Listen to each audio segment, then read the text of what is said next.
Love Trip! Mula alas 3 hanggang alas 6 ng gabi. Oh yeah! Sa 90.7 Love Radio. Love Trip! Kasama ang inyong muy delisyosang ka-love team. Mara Tony!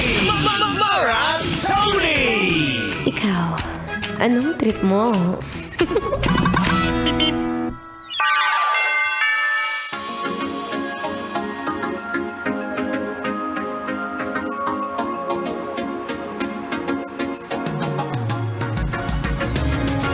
And I'm back! Sa mga nahihirapang mag-isip kung ano nga bang masarap ihain ngayong Noche Buena with a twist.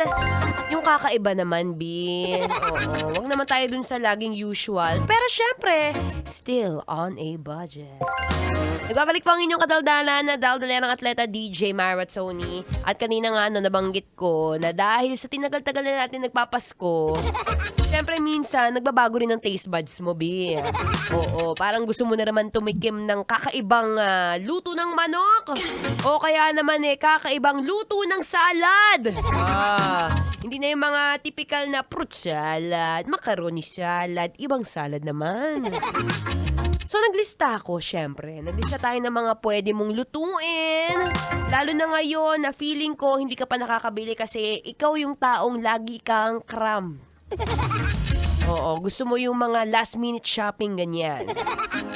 So una sa lahat, syempre, again, source of protein.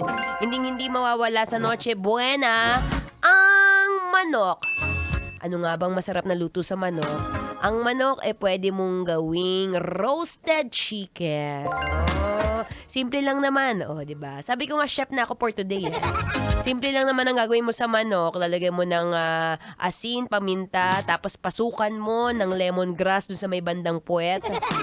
Or kaya kung gusto mo ng medyo kakaiba yung lasa, lagyan mo ng sinigang mix. Oy, kung wala ka man na, yung usong-usong ngayon yung mga air fryer, pwedeng-pwede mo yung lutuin sa kawali mo.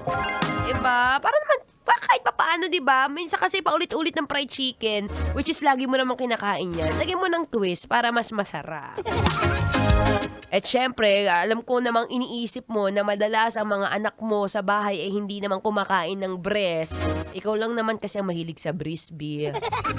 Yung breast na yan, huwag ka mag-alala, don't you worry, pwede mong gawin niyang adobo flakes.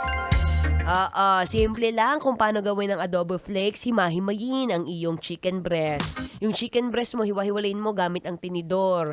Tapos, ilagay mo sa kawali, ilagay mo ng toyo, suka, konting asukal para medyo matamis-tamis. Tapos, haluan mo ng laurel.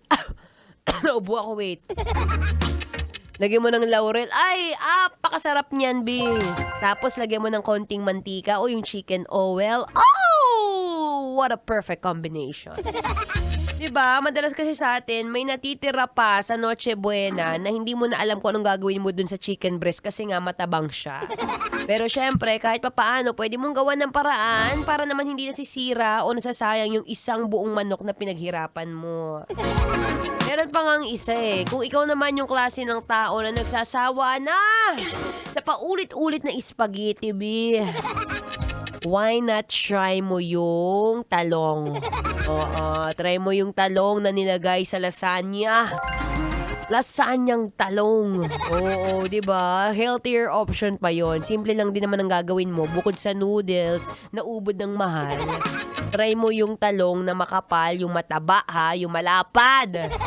Yung malapad na talong, siya yung gawin mong parang layers.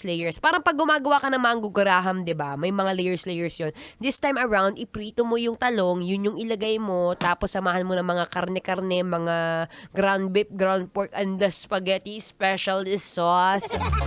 Yun na yun. Diba?